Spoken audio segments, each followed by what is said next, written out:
থাকে না। এদিকে আসো, এদিকে আসো, তাড়াতাড়ি আসো। তোমাকে সবাই খুব ভালোবাসি। Thank you. তোমাকে ইউটিউব চ্যানেল খুলতে কয়। না ওটা পাবো না, দাঁত যে ভালো না, পান খাই তো দাঁত লাল, এই জন্য ইউটিউব করা যাবে না, সবাই গালি দিবে। গালি দিবে, তারপরে হচ্ছে মামি কথাও বলতে পারে না, মানে কথা বলতে পারে, এই যে যখন এরকম করে না তখন ও পারে না বলতে। তারপর এমনি ইনস্টাগ্রামে আমি কই মামি আসো তোমার সাথে ইনস্টাগ্রামে একটা রিলস বানাই, একটা রিলস দেখবে তাও এমন করে আছে, অনেক কষ্টে হাসি চাপায়। আমার ফোন ধরলে কেন যেন কথা বলতেই লজ্জা লাগে। আমার ব্লগে যে কত কষ্ট করে কথা বলে কি বলবো। তো চলো নাইটিটা চেঞ্জ করে তারপর কথা হচ্ছে। হ্যাঁ, এটা মামির পছন্দ খুব, স্বাদের লাউ, তোমার জামাই বেড়ে দিছে।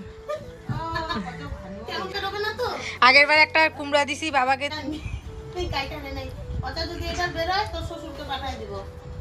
আমার শ্বশুরকেই পাঠায় দিবা। তুমি কাইটা আজকেই কাটো মামি, আমার চোখের সামনে কাটো।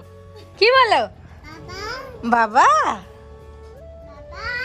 বাবা বাবা বাবা লাগবে, আসছি। মামা মামা, এই যে মামা, মামা ওইটা, মামা ওইটা, মামা মামা। ও ভাবতেছে যে ইস,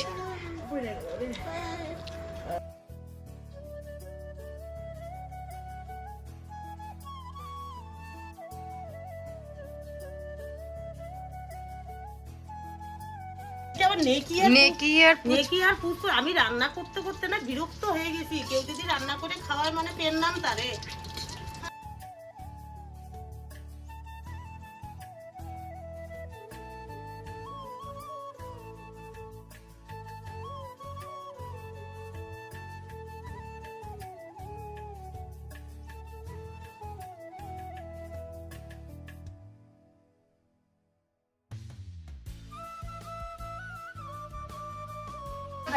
কালকে একটা দারুণ জিনিস রান্না করা হবে, তোমাদের সাথে শেয়ার করা হবে।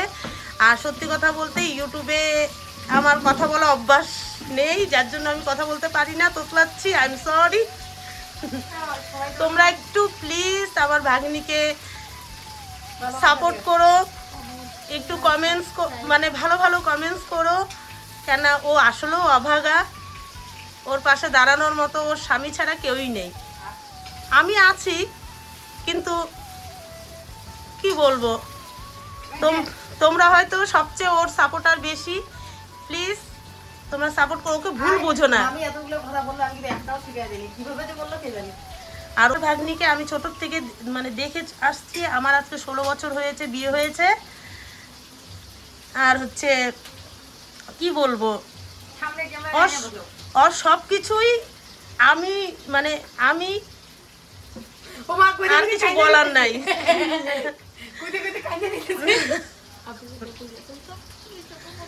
কিন্তু কি বলো তো, মানে তোমরা সাপোর্ট করো প্লিজ। ও মামা এই যে আমি কইতে কইতে চোখের জল বেরিয়ে গেছে। আমার দাঁত দিয়ে কিছু বললো না, আমি পান খাওয়া ছাড়তে চাই কিন্তু পাই না। আমার দেওর, আমার ভাসুর, আমার শ্বশুর শাশুড়ি, ননদ সবাই আমাকে কি বলে, খারাপ বলে এই দাঁতের জন্য। হ্যাঁ, আমাকে অনেক স্কেলিং করায় নিয়ে আসছে, কিন্তু তারপরেও আমি ছাড়তে পারি না। এর জন্য বলছে শুয়োর কচু খাওয়া ছাড়ে, হ্যাঁ শুয়োর বলে কচু খাওয়া ছাড়ে না, আমার ব্রেন খারাপ না। ভ্যাট ভ্যাটের কারণ কি, কুমড়াটা পাকে নাই তো কচি, আর লাউটা একটুখানি পচা করে যায়, কোনো ব্যাপার না, একটু কেটে খাই নিবা। খামো তো ঠিকই, ফেলাই দেবো, সবজির যে দাম হয়েছে, যে ভারী এগুলা। মামি একটু গেল পাশে একটা দোকান আছে, ওই দোকানে, আর আমি এদিকে মাংসটা বসাচ্ছি। আমি বললাম যে মামি মাংসটা আমি করি, তো বলে কি হ্যাঁ কর। আসলে মামিও তো নিজে রান্না করে, আর যদিও বা মাংস মামি খায় না, কারণ চিকেন মামি খায় না, তবুও মামা খাবে, আমি খাবো, আর ভাই খাবে, আর বাকি দাদু আর দিদা আর মামি চিকেন খায় না।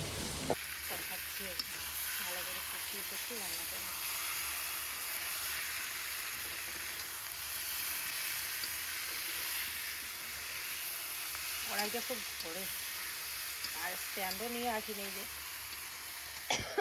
স্ট্যান্ডে দিয়ে রাখবো।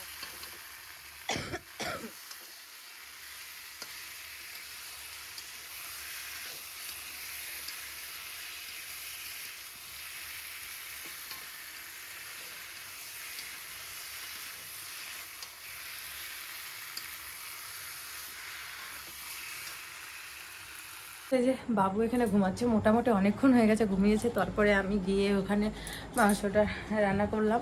তো ওইদিকে হচ্ছে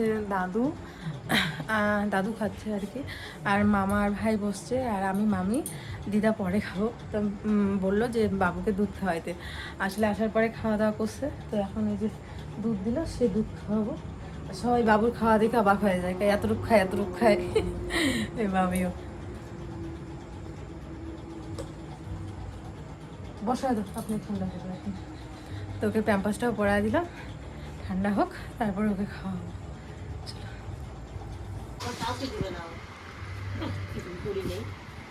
এই যে মাংস, এটা আমি করছি বলে, তাই না? আমি করছি কি মাংসটা কেমন হয়েছে, তাহলে সেই টেস্ট হচ্ছে একটু অন্যরকম হয়েছে। আমি তো দেখলাম কি তোমার ভাগ্নে রাখছে। বাবা ডাকো ডাকো ডাকো, বাবাকে ডাকো।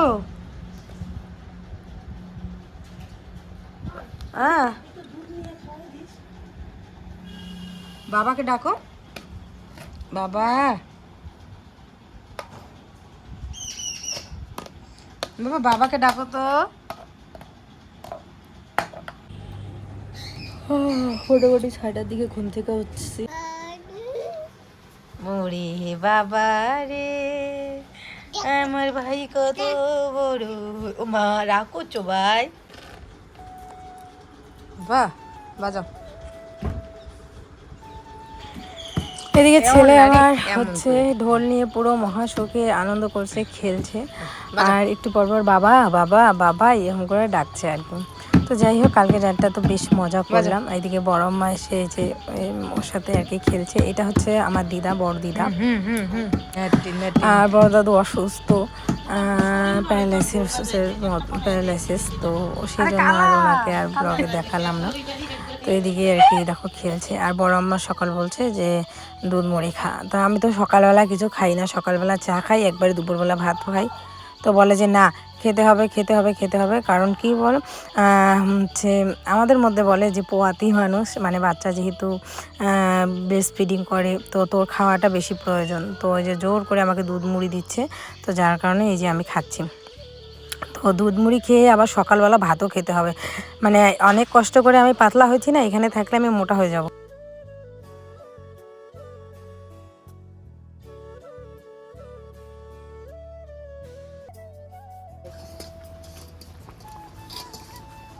গলায় গেছে না, গলে গেছে না এসব না, এখন হতে থাক।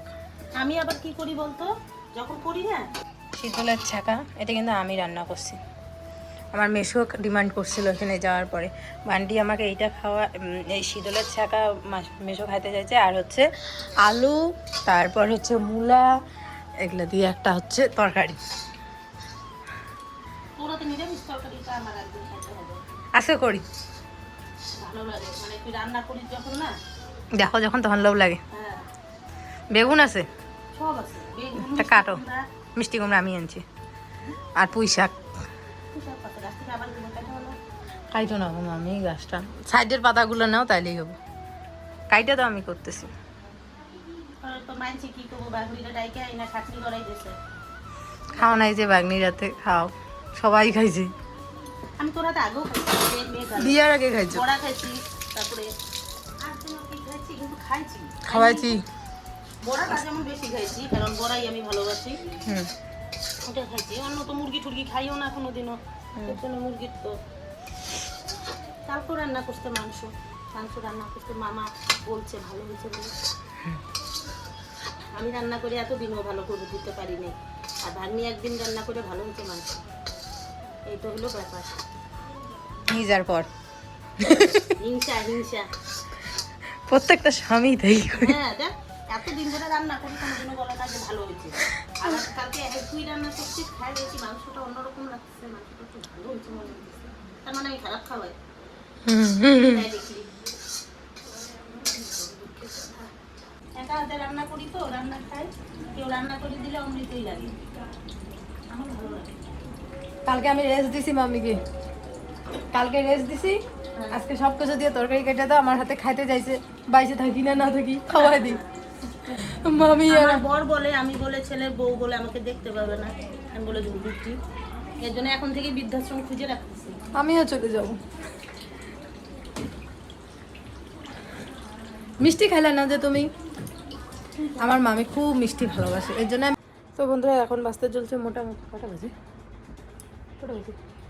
ঘড়ি তো ছিল এই ঘরে 11:30টার মতো। তো এইমাত্র খাইলাম আমি ভাত, তারপরে ছেঁকার তরকারি আর হচ্ছে সব কিছু দিয়ে নিরামিষ তরকারি, ডাল এগুলো দিয়ে। আর বোন আসছে একটা, তোমাদের দেখাবো, ও একটু ওই ঘরে গেল। তো এত গরম পড়ছে, কালকের থেকে অত্যাধিক বেশি গরম পড়ছে। তো এই গরমে বাড়ি থেকে বলতেছে যে এই গরমে যাওয়ার দরকার নেই, রোদ্রুটা একটু পড়ুক তারপরে যাস। আর আমারও এত গরম দেখে ভয় লাগতেছে, বাচ্চা নিয়ে যাব। আর এই যে আমার পুকুরটা এখানে, বাবা একটু ওকে ফোন করলো, বাবা বলতেছে যাবা, তো বলে যে না। এই যে বুঝি, হ্যালো। তো এই গরম দেখে সেই ভয় লাগতেছে, দেখি বিকেলবেলার দিকে যাব। এই রোদ্রুর মধ্যে গেলে অবস্থা খারাপ হয়ে যাবে, যতই তুমি টোটোতে কি করতেছো? হে ঢোল বাজাবা, ঢোল বাজাবা, এটা হচ্ছে আমার মেজো মাসি। ঢোল বাজাবা, ঢোল বাজাবা। সবাই আমরা পুচি করে ডাকি, এর ভালো নাম হচ্ছে রুচিরা। মুড়ি খাবা? মুড়ি খেতে ভালোবাসে। হ্যাঁ। তো পরে ওকে স্নান করাবো, তারপরে আমি স্নান করবো। পুষ্পগত্রে সোনার থালায়। কচু শাক, এটা আমি রাঁধছি, তরকারি, মাংস। ছাকা তো দিলাম না, লাল ছাকা দিব। কেমন দাও নাই, তুমি খাবো না? আমি একটু পরে খাবো, খাইছি না সকালে, সকালে ছাকা খাইছি তো। আর ইসে তো কি দেইনি, সবই দিয়েছে। আর হচ্ছে ওই যে কড়াই শুদ্ধ দিছি,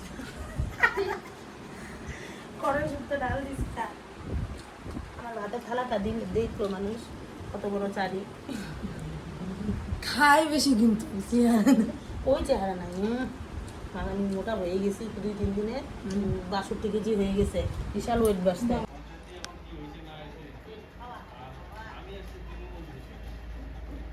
আমি রেডি, চলো বাই ডিয়ার, বাই বাই, দুদিন পরে দেখা হবে হ্যাঁ। আবার। আমরাও যাচ্ছি আজকে, টাটা। তো চলো যাই, আমার ব্যাগপত্র রেডি। ওদের আপু আসলো, এবারে ওই ঘর থেকে ওদের বলে আসি। চলো।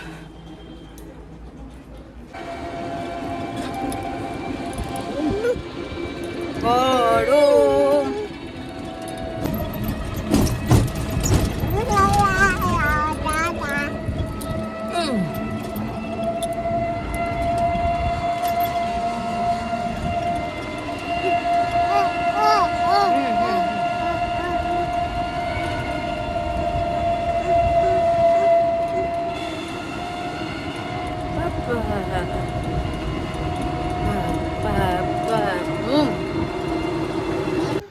তো বন্ধুরা, এই যে মাত্র বাড়ি আসলাম, বাড়ি এসে এই যে দেখে বদ্দি ওরা খাওয়া দাওয়া হয়ে হাত দিতেছে। আর আমিও খাওয়া দাওয়া করে আসি না। বাম মানে এমনি যে পাকা রাস্তা হয়ে গেছে আমাদের, এমনি কোনো অসুবিধা হয় না, কিন্তু মাঝে মাঝে বাম দিছে না, বামের মধ্যে আমার মানে টোটোটা ঝাপাঝাপি করে আমরা খাওয়াগুলো উপর দিকে উঠতেছে। তাই এসে পরে মাথাটা একটু জল দিলাম, জল দিয়ে এখন একটু শুনলাম। এসে দেখি তোমাদের দাদাভাই গেছে নদীতে, বলে স্নান করতে। খায়ও নাই দুপুরে, সকালবেলা খেতে দেরি করে খেয়েছে না, আমরা খাওয়া দাওয়া করে হাত মুখ ধুইলাম, একটু দেরি করে খাইলাম, আমরা খিদে লাগে নাই। তো বলছি যে ভাবছি আর কি যে বাড়ি যাওয়ার আগে আগে খাওয়া দাওয়া করে যাব। তো বাড়ি যাব, এখন খাওয়া দাওয়া করলাম, এখন হাত মানে না ধুতেই চলে আসলো ওরা। তো এই যে এখন একটু গল্প সল্প করছি, সন্ধ্যার আগে আগে বাড়ি যাব। আমি বললাম যে থাকো আজকের দিনটা থাকো, কালকে তো বদ্দি ওরা যখন আসে তখন আমি চলেই গেছিলাম, আজকে দিনটা থাকো, কালকে যাই সকালবেলা। না থাকা যাবে না, বাড়িতে যেতে হবে। ঠিক আছে, ঠিক আছে। এই গরমের মধ্যে বাচ্চাগুলো মনে করো টিউশন যায়, আমি বাড়িতে না থাকলে ওদের কাজ একটু চাপ পড়ে যায়। ঠাম্মাকে তো কিছু করতে দেয় না, ওটা ঝাড় দিতে দেয় না, ওই কাজগুলো ওর করতে লাগে। তো চলো, তারপর দাদা তোমাদের সাথে পরে কথা হবে, আমি 5 মিনিট শুই। চলো, মানে খাবার যতগুলো খাইছি না সবগুলো মানে উপর দিকে আসতে সেরকম অবস্থা আছে। একটু রেস্ট করে তারপরে আসতে ঠান্ডা পড়তো তখন। ওই যে টোটো পাঠায় দিছে তোমার ভাই, এদিকে ফোন করে কাকাকে, আমি তখন খাইতে বসি, তখন আমাকে ফোন করলো, ফোন করে বলে যে আসবা না? তখন কই হ্যাঁ যাবো তো খাইতে। তাহলে বদিরাও তো বলে সন্ধ্যার আগে আগে আসবে, তা আসো। আমি ওকে বললাম যে তাড়াহুড়ো করে আসতে লাগবে না, একটু ঠান্ডা পড়লে পরে আসবে। আর আমরা তো আসি সন্ধ্যা পর্যন্ত আসি, কারণ দিনটা যখন শেষই হয়েছে তো একটু দেরি করেই যাবো। আর এদিক থেকে মানে যাওয়ার সময় আমার কোনো অসুবিধা নেই, রাত্রি হলেও কোনো ব্যাপার না। শুধু নদীটা যদি পার হয়ে যাই তারপর ওইদিকে আর কোনো ভয় নেই। গাড়িতে উঠবো একদম বাড়ির মানে ওইখানে হাইড্রোটে গিয়ে নামিয়ে দিবে, তারপর ওইদিকে আমার ভয় নেই।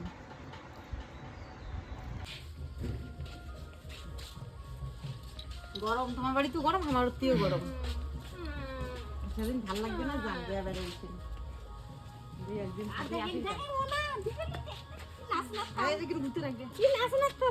তো চলে যাচ্ছি এখন, এই যে রাত্রি হয়ে গেছে। মানে এই যে মিতেশকে নিয়ে ওর খেলা হয়নি, সবাই মিলে একটু বেশি করে আর কি আনন্দ ফুর্তি করলাম, খেলা খেললাম, এখন যাচ্ছি। আর কোনো ভয় নাই, বাবা আছে, বাবা এগিয়ে দিয়ে আসবে। নদীর জন্য বেরিয়ে ইচ্ছে করে না, গরম নাই, ঠান্ডা ঠান্ডা লাগে যাচ্ছে। হিয়ে কয়েছে মোর ভাইয়ের সাথে খেলায় হল না, আজ না জানো এমন খেলাও তাই সন্ধ্যা পর্যন্ত, তারপরে আলাদা যাই আইসো আবার না ওই যে টোটো কই দাম ওলা। আচ্ছা ঠিক আছে, আমার নাগাইতে উড়ুম উড়ুম খালি অমন করছিল না। হ্যাঁ পরে তো আর আসবি কেন করে যায় রে এলা জীবনে চলে যায়। টাটা যাও চলো চলো টাটা আমরা যাই, যাও যাও চলো আমরা যাই, আমরা যাই, এসো বেরু যাই, বেরু যাই। হ্যাঁ হ্যাঁ বেরু যাই আমরা। Tata Baban, tata. টাটা দাও, মাকে টাটা দাও, টাটা ওই যে ওদিকে টাটা দাও।